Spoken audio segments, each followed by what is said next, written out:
हाँ तो दोस्तों, आईआरसीटीसी और सोना कोमटार ये दोनों स्टॉक आज अराउंड 9 से 10% गिरे हैं और इसके पीछे का क्या रीज़न है उसके बारे में हम इस वीडियो में बात करेंगे और जानेंगे कि अब आपको इसमें इन्वेस्टेड रहना है या नहीं।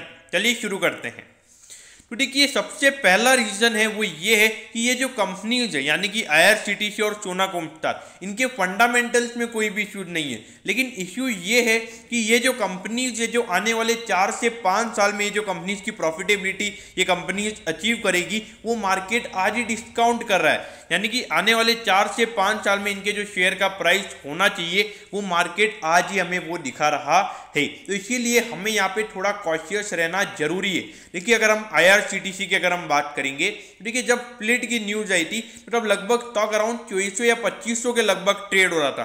तो वहां से अगर आप देखोगे तो 100% क्या 150% ये स्टॉक भाग चुका है सिर्फ स्प्लिट की न्यूज की वजह से। और उसके अलावा जो क्रूज वगैरह की न्यूज आई थी कि इन्होंने क्रूज बुकिंग वगैरह चालू कर दी है, तो उसकी न्यूज की वजह से यहाँ पे हमें इतनी रैली देखने को मिली है। तो यहाँ पर अगर आप देखोगे एक न्यूज बेसिस पे, न्यूज ड्रिवन बेसिस पे अगर कोई स्टॉक 100-150% अगर भाग रहा है तो वहाँ पे कॉशियस अप्रोच होना चाहिए। देखिए, from fundamental point of view से आईआरसीटीसी मुझे कोई इश्यूज नहीं है, लेकिन देखिए एक मोनोपोली बिजनेस है ये मैं मानता हूँ, लेकिन देखिए एक मोनोपोली बिजनेस है तो क्या होगा अगर यहाँ पे 4-5 प्लेयर्स और होते तो क्या होता कि जो ग्रोथ होती है वो 20 से 25% की हमें ईयर ऑन ईयर बेसिस पे देखने को मिलती। लेकिन अगर यहाँ पे अगर ये अकेली कंपनी तो क्या होगा, ज्यादा से ज्यादा ये 50 से 60% की ग्रोथ दिखाएगी। ऐसा तो नहीं है कि हर साल इनका प्रॉफिट डबल होता रहेगा। हो सकता है अभी जो रीओपनिंग है तो ईयर ऑन ईयर बेसिस पे प्रॉफिटेबिलिटी डबल होए, लेकिन बाद में मुझे नहीं लगता कि 20 से 25% से ज़्यादा की ग्रोथ हमें देखने को मिलेगी। तो देखिए अलग से कुछ हटके क्या हो जाएगा। हाँ, मैं मानता हूँ कि एक अलग अलग नए बिजनेस मॉडल्स में कंपनी जा रही है, लेकिन बहुत ज़्यादा हैवी डिस्काउंटिंग अगर किसी स्टॉक में हो जाती है तो वहाँ पे at the and retail investor फंस जाता है। ये बात आपको समझनी होगी। देखिए, कितनी भी अच्छी फंडामेंटली कंपनी क्यों ना हो, अगर एक अच्छे वैल्यूएशन पर वो कंपनी नहीं है, अगर वहाँ पे बहुत ज़्यादा डिस्काउंटिंग हो जाती है तो वहाँ पर कॉशियस अप्रोच लेना ही सही रहेगा। अब अगर हम सोना कोमटार की अगर हम बात करें, देखिए ये कंपनी के भी फंडामेंटल्स काफ़ी अच्छे हैं, लेकिन अगर आप देखोगे लगभग 300 के लगभग अराउंड 291 के लगभग इसका आईपीओ प्राइस था। तो उसके बाद अगर आप देखोगे 100% से भी ज़्यादा ये स्टॉक भाग चुका है, अभी अराउंड 700 के लगभग ट्रेड हो रहा है। यहाँ पर अगर आप देखोगे अराउंड 120% अपने आईपीओ प्राइस से ये ऊपर ये अभी ट्रेड हो रहा है। तो इसीलिए यहाँ पर अगर आप देखोगे जब कंपनी के फंडामेंटल्स अच्छे होते हैं और आने वाले 4 से 5 साल में जो अचीव होने वाला होता है वो अगर अभी मार्केट डिस्काउंट कर देता है तो ये जो 10 से 15% के इंट्राडे में जो करेक्शंस होते हैं वो आपको देखने पड़ेंगे। अगर अभी आपने देखा होगा डीमार्ट भी अभी कल परसों अराउंड 17% अपने ऑल टाइम हाई से गिरा था। देखिए यहाँ पर ये आपको समझना होगा ये इतने वॉलेटाइल स्टॉक्स है तो यहाँ पर आपको aggressive investment point of view से ही इन्वेस्ट करना होगा। अब देखिए लगभग 40,000 करोड़ का इस कंपनी का मार्केट कैप है सोना कोमटार का, और इसका जो प्राइस टू अर्निंग रेशियो वो आपको यहाँ पे नहीं दिखेगा, लेकिन देखिए अराउंड 82 करोड़ का इनका फर्स्ट क्वार्टर का प्रॉफिट था। तो यानी कि अगर मैं ये मान के चलूँ कि एक कोविड की सेकंड वेव थी तो आने वाले जो 3 क्वार्टर्स होंगे लगभग वहाँ पे कंपनी 100 से 110 करोड़ का हर क्वार्टर में प्रॉफिट कमाएगी। तो लगभग 400 करोड़ का पूरे फाइनेंशियल ईयर का इस कंपनी का प्रॉफिट हो सकता है।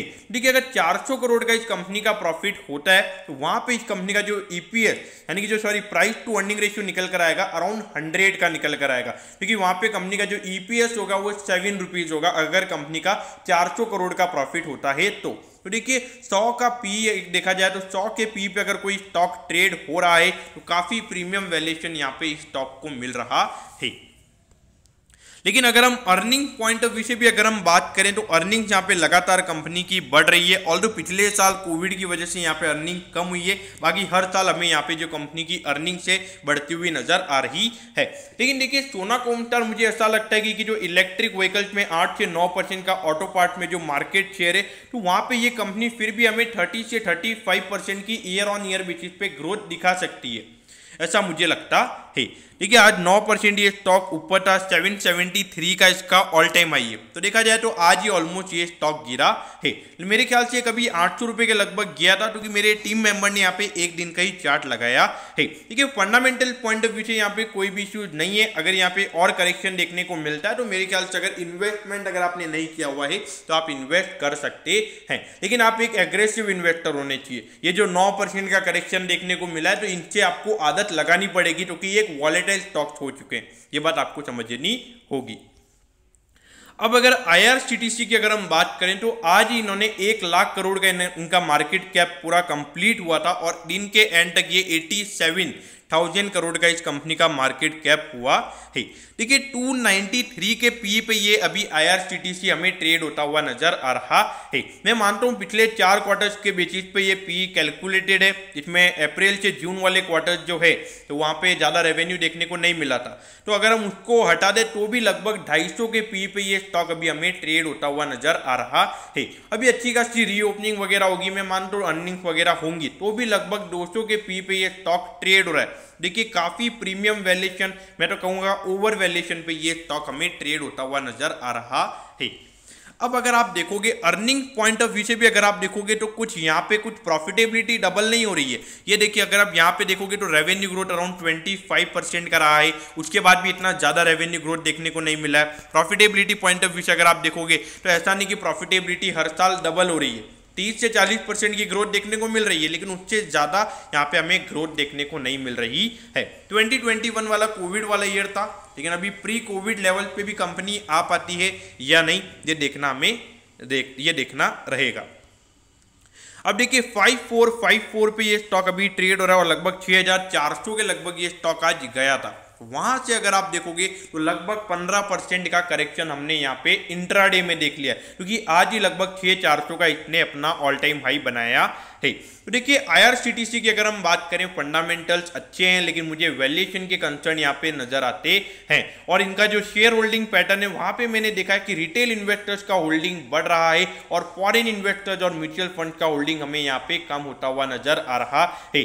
और IRCTC में एक मेन इश्यू जो मुझे नजर आता है वो ये भी है कि मेन जो गवर्नमेंट है वो कभी भी यहाँ पे डिस इन्वेस्टमेंट के लिए अपना स्टेक बेच देती है। तो देखिए अगर जो हैवी डिमांड हमें IRCTC के स्टॉक की देखने को मिल रही है, अगर वहां पे गवर्नमेंट की तरफ से स्टेक सेल होगा और मार्केट में सप्लाई बढ़ जाएगा तो वहां पे कौन स्टॉक के लिए प्रीमियम वैल्यूएशन देगा, ये बात आप समझिए। तो उसके लिए मुझे यहाँ पे कंसर्न नजर आते हैं। तो इसीलिए अगर आप यहाँ पे इन्वेस्ट करना चाहते हैं तो अगर आप एक एग्रेसिव इन्वेस्टर हैं तो ही आपने यहाँ इन्वेस्ट करना चाहिए। एक कंजर्वेटिव या मॉडरेट काइंड ऑफ इन्वेस्टर ने स्टॉक को अवॉइड करना ही सही रहेगा। तो दोस्तों मैं होप करता हूँ कि ये छोटा सा अपडेट वाला वीडियो आपको अच्छा लगा होगा। अगर आपकी कोई भी क्वेरीज है तो आप कमेंट कीजिए, मैं जरूर आपके कमेंट पर रिप्लाई करूंगा। ओके दोस्तों, thank you, have a nice day.